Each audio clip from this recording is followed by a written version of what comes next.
ሰላም ጤና ይስጥልን ውድ የቻናላችን ተከታታዮች ፕሮግራማችን ቤተሰቦች ይህ አብዲራባ ቲዩብ ነው። ፕሮግራማችን ላይክ በማድረግ እንድትጀምሩ አዲስ የሆናችሁ ሰብስክራይብ በማድረግ ለዚህ ቻናል ቤተሰብ እንድትሆኑ ይህንን ፕሮግራም ከሀገር ውጭ የምታደምጡ የቻናላችን ተከታታዮች በሱፐር ስቲከር በሱፐር ቻት በሱፐር ታንክስ ድጋፍ ታደርጉ ዘንድ በአክብሮት እየጋበዝን ይሄ ፕሮግራም እንግዲህ ትኩረት የሚያደርገው በሊጉ አሁን ላይ ከሚያስመዘግቡት ውጤት ቡድናቸው ገና በስድስት ሳምንት ካሳካው ነጥብ ክለቡ በቅድ ካስቀመጣቸው ጉዳዮች በመመልከት ያስመዘገቡ ባሉት ውጤትና በተለየ ቲም ብቃት መሻሻል ከውጤት ጋር አያይዞ አጣምሮ በማስኬድ ደረጃ እየተፈጠረ ስላለ ልዩነትና የክለብ ቅድ ትላልቅ ጫናዎች ከበስተጀርባ ድምጾች እየተሰሙ ነው። ቼልሲና ማንቸስተር ዩናይትድ ገና በፕሪሚየር ሊግ በስድስተኛ ሳምንት ስለ አሰልጣኝ ለውጥ በሁለቱ ክለቦች ዙሪያ በሚታተሙ ጋዜጦች በሚወጡ ትላልቅ ተነባቢ መጽሔቶች ላይ ትኩረት እየሳበ መጥቷል።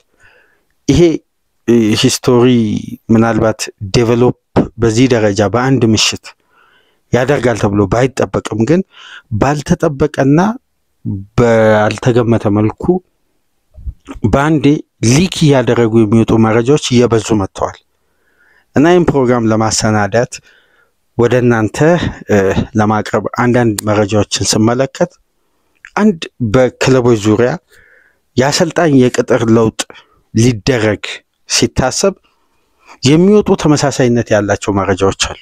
በጣም ተመሳሳይነት ያለው እና ያ ለውጥ ከተፈጸመ በኋላ ምንነጋገርበት ከ15 ቀን በፊት እኮ እገሌ የሚባል አሰልጣኝ ከመሰናበቱ በፊት በክለቡ የቦርድ አባላትና አስተዳዳሪዎች በሲኢኦም በስፖርቲንግ ዳይሬክተርም በክለቦች ባለቤቶችም ተወካዮችም በሁሉም በሪክሩትመንት አባላትም ተቀባይነትና እምነት አላቸውና በአሰልጣኙ በኩል ሆነው አሰልጣኙን አሁን ላይ በስራቸው ላይ እንዲጠነክሩ ለማገዝ ከጎናቸው መቆማቸውን እኮ ገልጸው ነበር።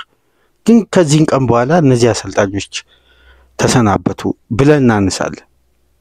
ከዚህ በፊት ብዙ ጉዳዮችን በዚህ ሂደት ላይ ተመልክተናል።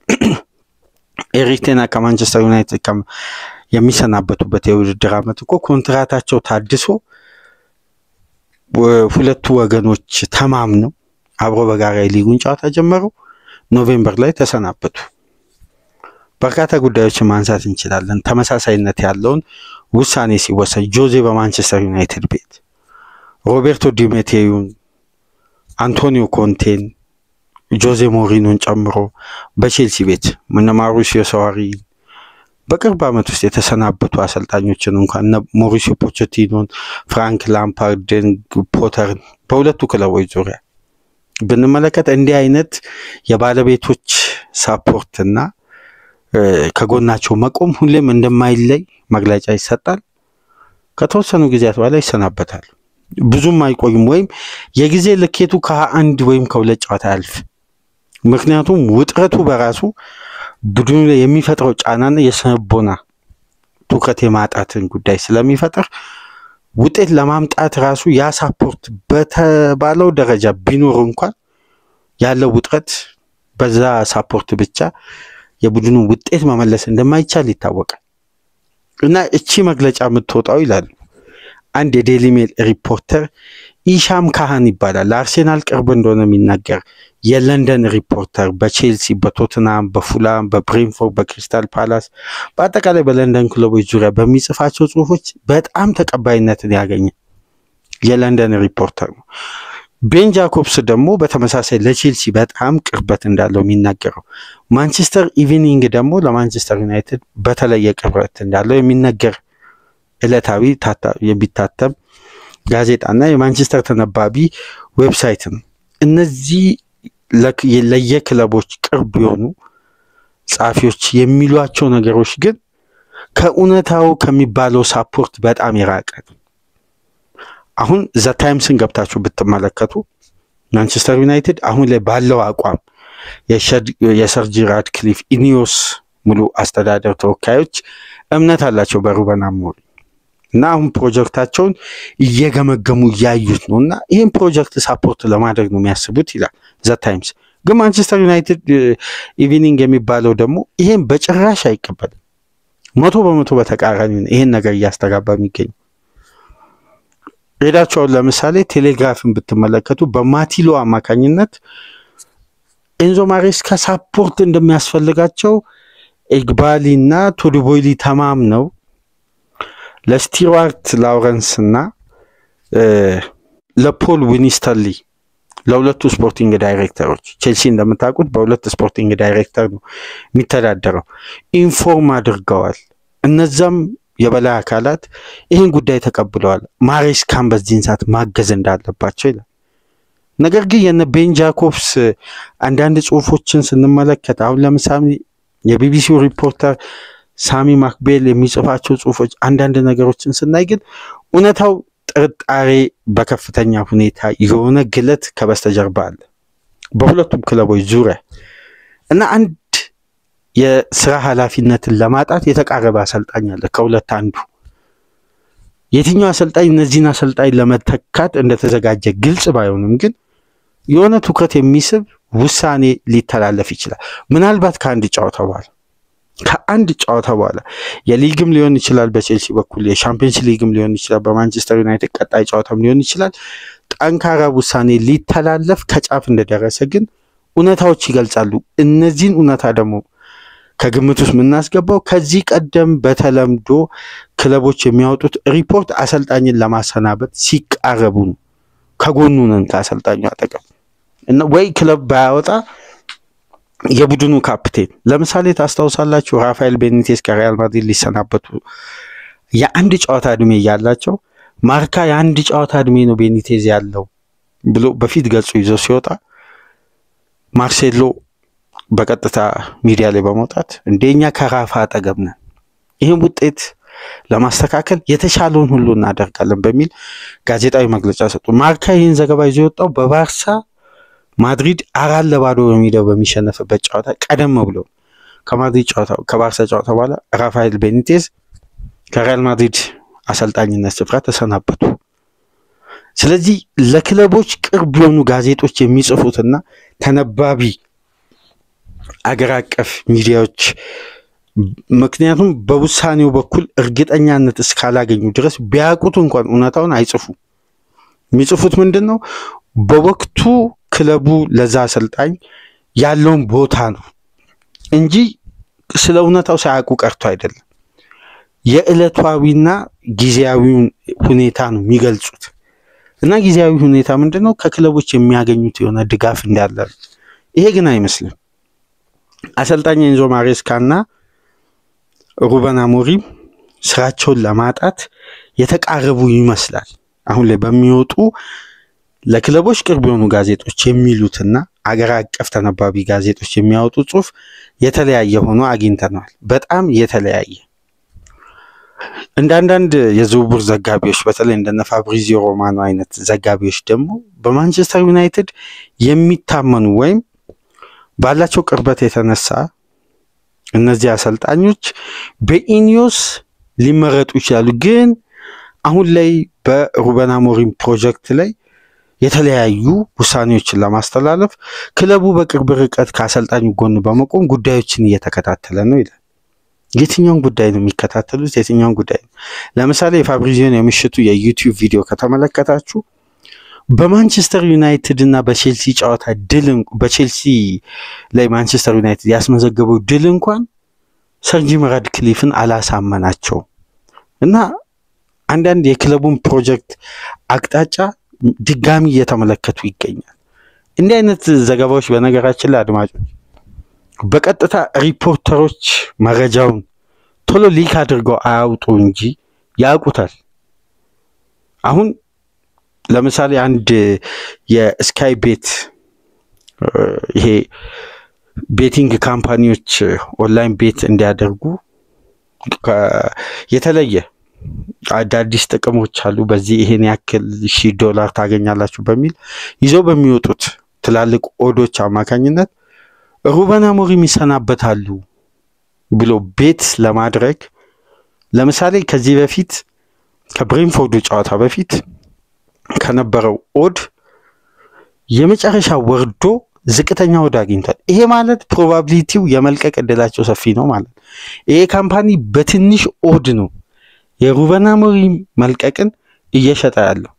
ትልቅ ኦድ ቢያስቀምጥ የአሰልጣኙ ውሳኔ ድንገተኛ ሊሆን ነው። ካምፓኒው የሚያተርፍበትን አቅጣጫ ነው የሚይዘው። እነዚህ ደግሞ ካምፓኒዎች ትላልቅ በጉዳዩ ላይ ጠለቅ ብሎ ጥናት የሚያደርጉ መረጃው የሚከታተሉ ሰራተኞች አሏቸው። አሁን ደግሞ ኤንዞ ማሬስካ ከዚህ የቤቲንግ ካምፓኒ ከሚያወጣቸው እንደነዚህ አይነት ድንገተኛ ከፍተኛ $1000 የሚያስገኝ ቤት አድርጉ ብለው የሚለቁትን ጽሁፍ አሁን ደግሞ ማሬስካ ተቀላቅለዋል።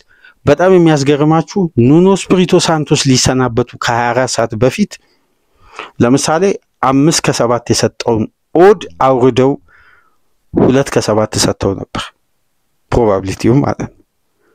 ይሄ ዝቅ ባደረጉት ቁጥር የሚሸጠው የቤቲንግ ኦድ በጣም አነሰ ማለት ያ ግለሰብ ቤት የሚያደርገው በግለሰብ የሚያገኘው የገንዘብ መጠን በዛው ልክ ያንሳል ማለት እና ከ24 ሰዓት በኋላ ኑኖ ስፒሪቶ ሳንቶስ ተሰናበቱ። ለምሳሌ ከጨዋታ በፊት የአርሴናሉ ጨዋታ ቀደም ብሎ ይቅርታ በዚህ በሳምንቱ መጨረሻ ግራን ፖተር ከመሰናበታቸው በፊት ተመሳሳይነት ያለውን ድርጊት እነዚህ ካምፓኒዎች ይዘውተዋል። አሁን የሩበን አሞሪምና የኤንዞ ማሬስካ በተመሳሳይ መልኩ የነዛ አቋማሪ ካምፓኒዎች የሚሰጧቸው ኦዶች በትልቅ ደረጃ ወርደዋል ይላል። ይሄ የኢሳም ካህን ዘገባ ነው። የዴሊ ሜሉ ገብታችሁ ሪፖርቱን በዴሊ ሜል ሰብስክሪፕሽን አለው መመልከት ትችላላችሁ።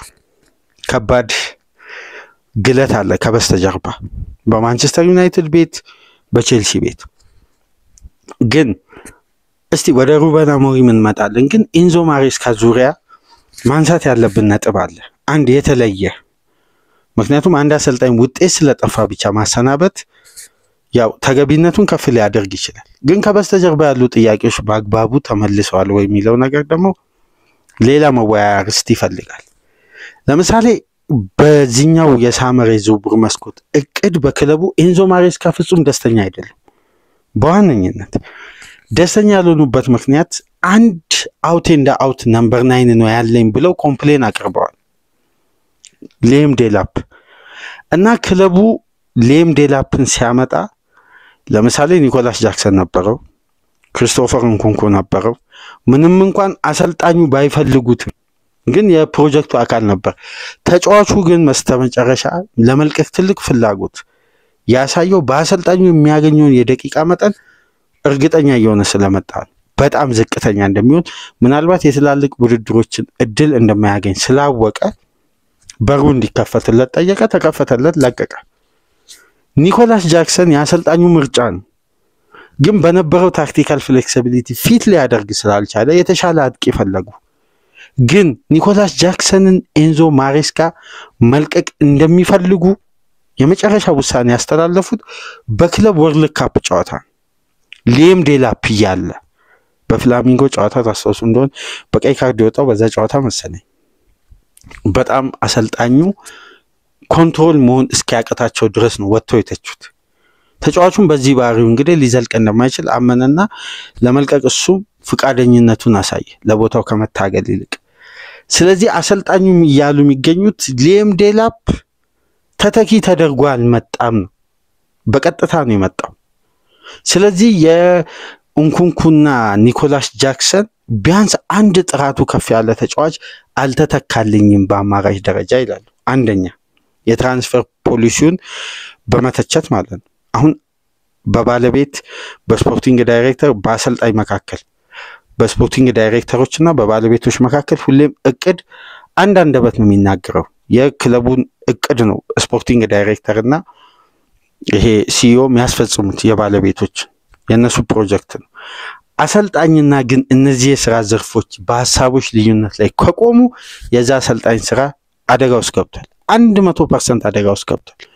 በተለይ ዘመናዊ እግር ኳስ ውስጥ አድማጮች አንድ ነገር ግልጽ ለማድረግ የበላይ አስተዳዳሪዎች ትልቁን ፓወር ሃንድል አድርገው ነው የሚሰሩት ያለምንም ኮሽታ እያንዳንዱ ስኬት ጀርባ እነዛ አስተዳዳሪዎች አሉ ከእያንዳንዱ የክለብ ውድቀትም ጀርባ እነዛ አስተዳዳሪዎች አሉ አንድ ክለብ ትርፋማም ከሆነ እነዛ አስተዳዳሪዎች አሉ ውድቀት ውስጥም እነዛ አስተዳዳሪዎች አሉ አሰልጣኝ በእነዚህ ጉዳዮች ሁሉ አጠቃላይ ጉዳዮችን የመሸከም ግዴታ የለበትም ወይም ትችት ሊቀበል አይችልም ምክንያቱም ምን መሰላችሁ አሁን ለምሳሌ የመጀመሪያው የኤንዞ ማሬስካ ጥያቄ የነበረው ሴንተር ባክ ነው የሴንተር ባክ ጥያቄን ሲደጋግሙ የነበረበት ዋነኛ ምክንያት ሎዱን ያውቃሉ በሊጉ ውስጥ እንዴት እንዳሳለፉ እንደምታስታውሱት በዊንተር በነበረው ውድድር ቼልሲ ከ12 ጨዋታ 3 ነው ያሸነፈው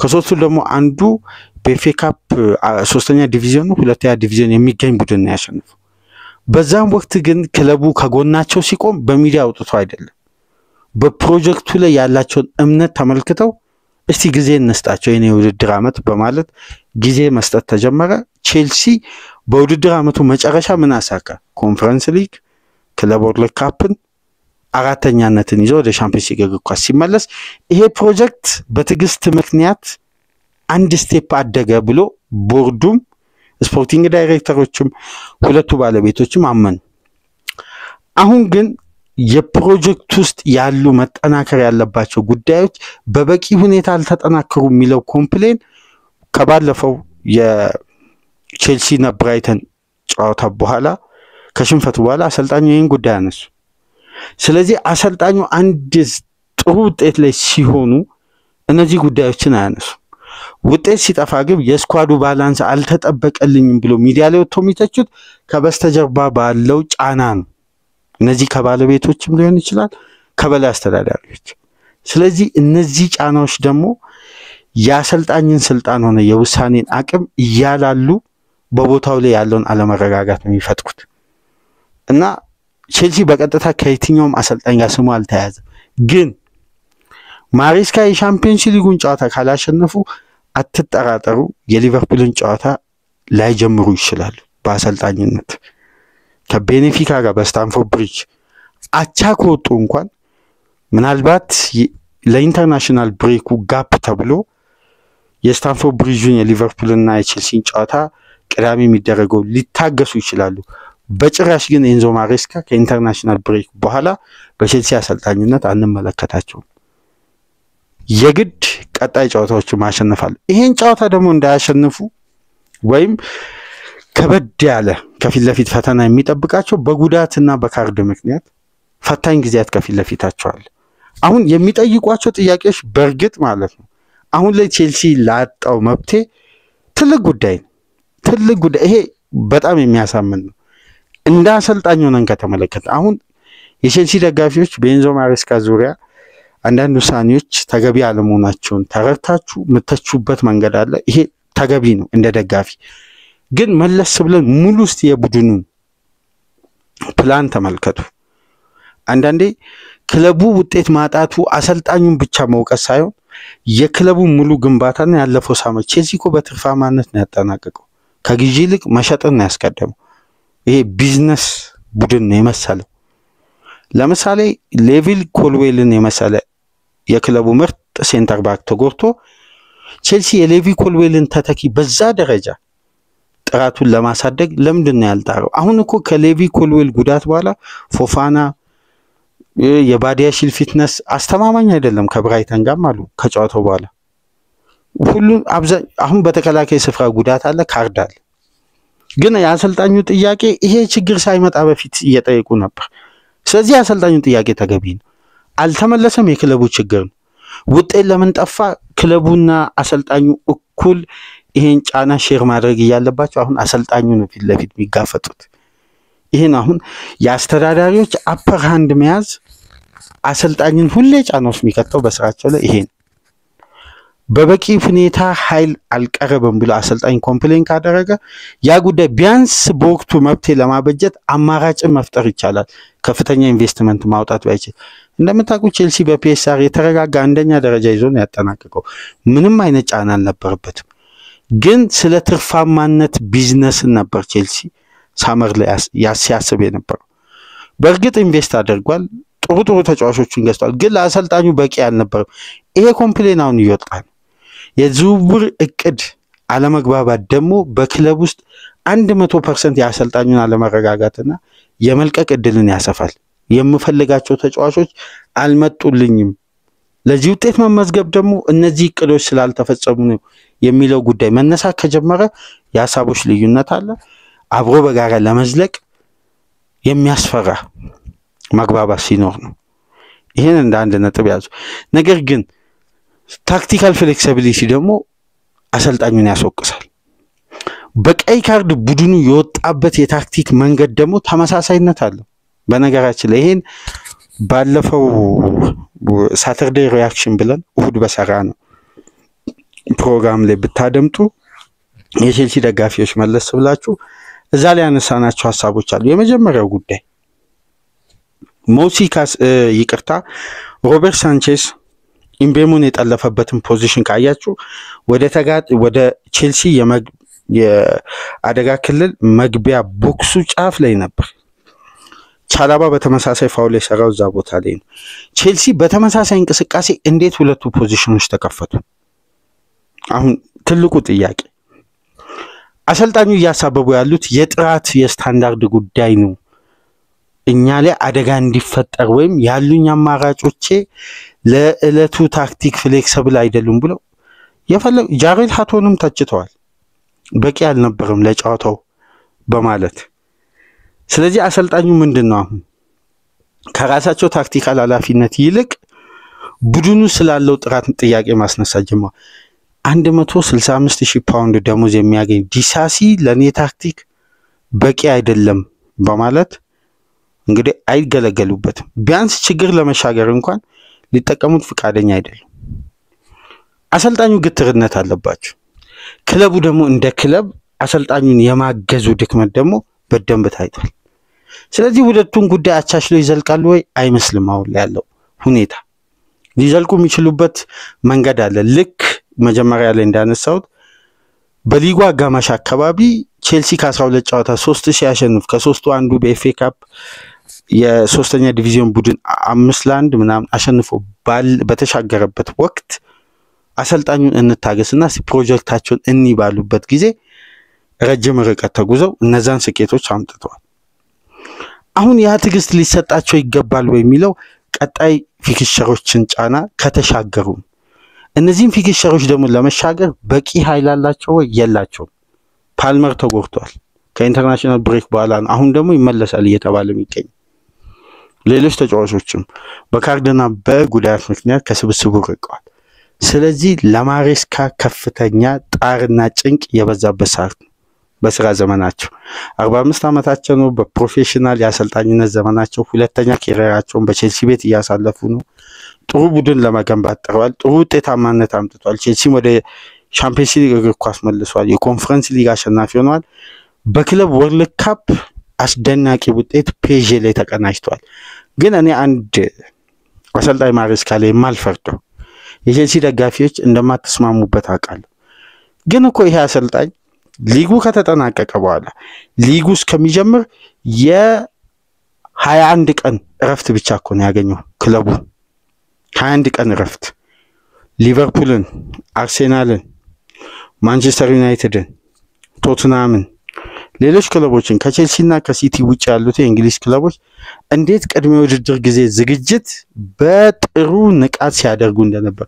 ቼልሲ ክለብ ወርልድ ካፕ ላይ ነው የቆየው። ሎድ አለ የጨዋታ በኮንፈረንስ ሊግ ያን የሚያክል ጉዞ ተጉዟል። እንደገና የክለብ ወርልድ ካፕ አለ። አሁን ሊጉ በፍጥነት ጀመረ። እዚህ ላይ ጉዳትና ካርድ ተበራከተ። ስለዚህ አሰልጣኙ ባላንስ ለማድረግ እየተጣጣሩ ነው። እዚህ ላይ ደግሞ ቡድኑ ላይ የጠፋው ኤክስፒሪየንስ የሚያስፈልግበት ሰዓት ላይ ደግሞ ኤክስፒሪየንስ የለም። ኤንዞ ፈርናንዴዝ እንኳን ግብ እያስቆጠረ በበቂ ኤክስፒሪየንስ ቡድኑ እያገዘ አይደለም። ስለዚህ አሰልጣኙ ለመፍረድም ከባድ ነው። ግን ይሄ ቢዝነስ ደግሞ ይሄ ኢንዱስትሪ ትግስት የለውም፣ ትግስት አልባ ነው። ትግስት አልባ ደግሞ እንዲሆን ያደረገው ከበስተጀርባ ከእያንዳንዱ ውጤት ጀርባ ደግሞ ሚሊዮን ፓውንዶች ወደ ባንክ ይገባሉ። ስለዚህ ውጤት ጠፋ ማለት ያ ሚሊዮን ፓውንድ ይጠፋል።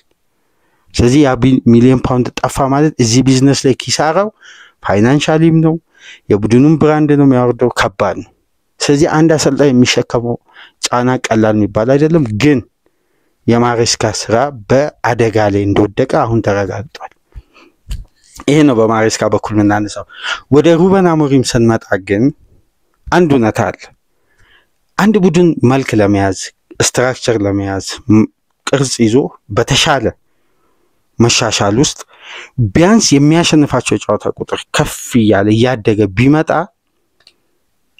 ሁለት ወገን ይፈጠራል አይ አሞሪም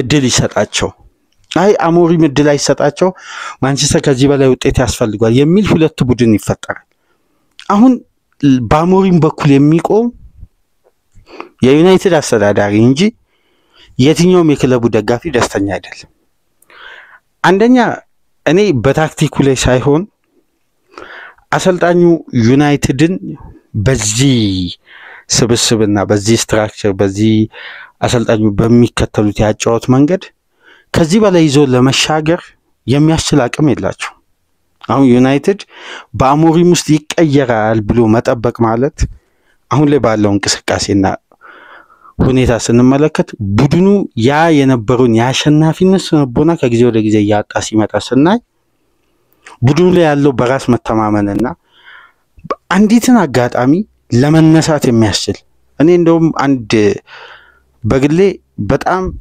ከማደንቃቸው የዘመናዊ እግር ኳስ ወጣት አሰልጣኞች እነ ዛቪ አሎንሶ ሴስ ፋብሬጋስ አሉ ሌላም ወጣት እና አንዶኒ ያራውላ ስፔናውያን በዘመናዊ እግር ኳስ የመጡና ቲያጎ ሞታ በጁቬ ቢሰናበት እነ ዲሮሲን እነ ሚካኤል አርቴታ ኤንዞ ማሬስካም ጭምር እና ሩበን አሞሪም አስደናቂ ታክቲክ ግን የክለቡ ጫናና ስታንዳርድ በአሰልጣኙ አቅም ሲለካ አንዳንዴ የክለብ ጫናና ስታንዳርድ ከአሰልጣኝ በላይ ይሆንና አሰልጣኝ ያንን ጫናና የክለቡን ስታንዳርድ ለመቋቋም ካለው ኳሊቲና ስታንዳርድ አንፃር ይከብዳቸዋል ያኔ መብቴ ሊሆን የሚችለው ውድቀቱን የቡድን ግንባታውን የሚያስረዝምበትን ጊዜ ከመስጠት ይልቅ ለሁለቱም ወገኖች መለያየት መብቴ ሊሆን ይችላል አሁን ላይ ደጋፊዎች ከታክቲክ አንፃር ክለቡ መቀየር አለበት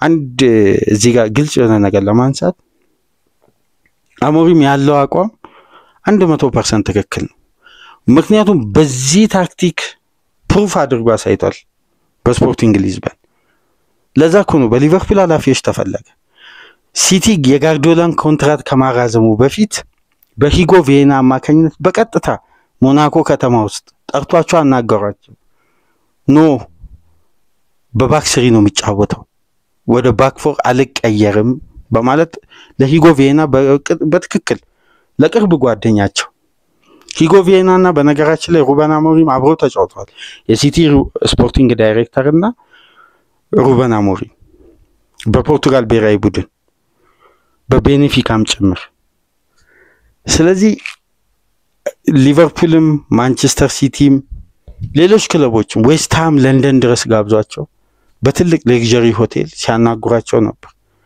ሁሉም ክለብ የፈለጋቸው በዛ ታክቲክ ትክክለኛ የሚታይ ኡነታን የቡድን ግንባታ ለሁለት ተከታታይ ውድድር አመት አሳማኝ በሆነ ብቃት አሳዩ ስለዚህ አሰልጣኙ በዚህ ታክቲክ ፕሩፍ አድርጓል በቃ እንደ አንቶኒ ኮንቴም እኮ አልቀየረም ቱሄልም አልቀየረም አሞሪም እንዲቀይር ጫና የሚደረግ ወደ ባክፎር ቢቀየር ይሄ አሰልጣኝ አያቆም ያንን ሲስተም ወይም በዛ ሲስተም ኤክስፐሪመንት አልሰራም አሁን ቡድኑን ባላንስ አድርጎ ይዞ ለመቀጠል የሚያስችል የአሰልጣኙ አቅምና የታክቲክ ፍሌክሲቢሊቲ ማንቸስተር ካለው ስታንዳርድና አጫወት ወይም ቡድኑ የተላበሰው የሰንቦና አሸናፊነት ጋር ፍጹም ሊጣጣም ይችላል ትግስት ይፈልጋል የአሰልጣኙ ታክቲክ በትግስት ውስጥ ደግሞ መሻሻል አለ በመሻሻል ውስጥ ደግሞ ውጤታማነት አለ ስለዚህ እነዚህ ጉዳዮች ሁሉ ማንቸስተር ቤት እየተስተዋሉ አይደለም 34 ነጥብ ከ33 ጨዋታ ይሄ ከባድ ሪከርድ ነው በጣም ዝቅተኛ ሪከርድ ነው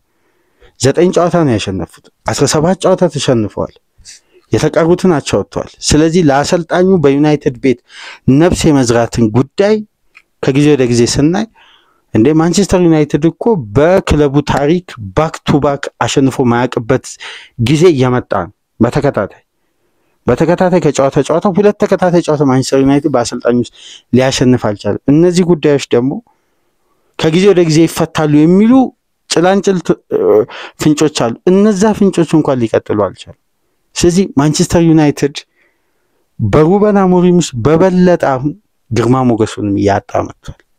ክለቡ ያሸናፊነትን ስነቦና ማንቸስተር ዩናይትድ እኮ በደንብ ታስተውሉ ከሆነ ተርኒንግ ፖይንት ይፈልጋል ጨዋታ ውስጥ። ያቺን ተርኒንግ ፖይንት ካገኘ ማንም ክለብ ማንቸስተርን አያስቆም። ያን ጨዋታ አሸንፎ መውጣት ይችላል። ለምሳሌ ቴናግ እንኳን ለማንቸስተር ዩናይትድ ለአሁኑ ውድቀት 100% ተጠያቂ። ምክንያቱም ከቴናግ በፊት ስላለው ቡድን ምናነሳው የቡድን ግንባታውን ጥያቄ በማድረግ ስለዚህ ስለመጡ አሰልጣኞች ላይ ጥያቄ ዊኒንግ ሬታቸው እንደ ቴናግ አልወረደም። ከቴናግ በባሰ ደግሞ በሩበን አሞሪም ማንቸስተር ዩናይትድ ወርዷል። ግን የቴናግ ጊዜ እንኳን ስትመለከቱ ለምሳሌ በቴናግ ጊዜ ሊቨርፑልና ማንቸስተር ዩናይትድ በኦልድ ትራፎርድ 2-2 በተለያዩበት ጨዋታ የምታስታውሱ ከሆነ ሊቨርፑል ከረፍት በፊት 11 ሙከራ አድርጓል። 6 ኢላማውን የጠበቀ አንድ ግብ ብቻ አስቆጠረ። ከረፍት በኋላ ጨዋታው ሲጀምር ግን የጃሬል ካውንሳ ስህተት ብሩኖ ፈርናንዴዝ ግብ እንዲያስቆጥር እድሉን በር የከፈተ ነበር። ማንቸስተር እንዴት ነው ሰከንድ ሃፍ ሊቨርፑልን ሁለተኛ ግብ አስቆጥሮ ያን ጨዋታ ውጤት 3 ነጥብ ለማንቸስተር ይገባዋል እስኪባል ድረስ ጫና የፈጠሩት? ማንቸስተር ዩናይትድ አንድ መንደርደሪያ ካገኘ የሚጠቀም ቡድን፣ ይሄ የክለቡ አይደንቲቲ ነው። በጎደሎም ትላልቅ ክለቦችን ያሸንፋል። ግን ከብሬንፎርድ ጋር አንድ የማንቸስተር አይደንቲቲ ከክለቡ ጋር እንዳልሆነ የተመለከትነው ብሩኖ ፈርናንዴዝ ያ በራስ መተማመኑ ከፍ ያለ ያ በፕሪሚየር ሊጉ አስደናቂው ፕሌይሜከር የነበረው ተጫዋች ፍጹም ቅጣት ምት ለማስቆጠር ያለው በራስ መተማመን በዛ ደረጃ ወርዶ ስንመለከት ክለቡ እንደ ክለብ የነበረውን ያ የአሸናፊነት ስነቦና 100% ማጣቱን የተረዳ ነው። ብሩኖ ፈርናንዴዝ በራስ መተማመኑ ጠፍቷል ማለት ማንቸስተር ውስጥ ለውጥ ያስፈልጋል ነው በቃ። እና አሁን የሩበን አሞሪም ጉዳይ በአደጋ ላይ ነው የሚገኘው። ነገር ግን ከኢኒዮስ ጋር በጣም ቅርበት እንዳለው የሚነገረው በኢኒዮስ አስተዳዳሪዎች ብዙ የሚፈለግና የሚወደደው በ2024 ከኤሪክ ቴን ሃግ ማንቸስተር ዩናይትድ ለመቀጠል ከመወሰኑ በፊት ቢያንስ 70% በድርድር ደረጃ የተስማሙት አንድ ትልቅ አሰልጣኝ አለ። በእንግሊዝ ብሔራዊ ቡድን የምናውቀው ጋሪ ሳውዝጌት። ይህ አሰልጣኝ በማንቸስተር ዩናይትድ ሪኩፕመንትም የበላይ አስተዳዳሪዎችም በጣም ይፈለጋል። አሰልጣኙ የማንቸስተር ዩናይትድ ይሄ ካሪዝማ አለው ተብሎ ይታመናል። ስለዚህ ጋሪ ሳውዝጌት የመምጣቱ እድል ሰፊ ይመስላል። እስካሁን ውስጥ አዋቂዎች የሚሉት ሌላ ጉዳይ ነው፣ ተነባቢ ጋዜጦች የሚያነሱት ሌላ ጉዳይ። ነገር ግን ሳውዝጌት 2024 ጭምር የቦታው ተመራጭ ነበር። ከቴን ሃግ ጋር ለመቆየት ኢኒዮስ ሲወስን ከሳውዝጌት ጋር ስምምነቱን አልቀደደም፣ አየር ላይ ነው ያቆየው። ስለዚህ አሁን ያን ድርድር መጀመር ነው። ዛቪየር ሃርናንዴዝም በሊስታቸው ውስጥ እንዳለ ይነገራል። ነገር ግን ተቀዳሚ ካንዲዴት የሚባለው በቀጥታ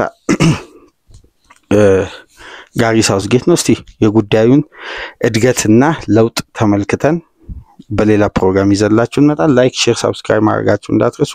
ከሀገር ውጭ የምታደምጡ ደግሞ በሱፐር ስቲከር፣ በሱፐር ቻት፣ በሱፐር ታንክስ ድጋፍ አድርጉ። ሰላም ቆዩ።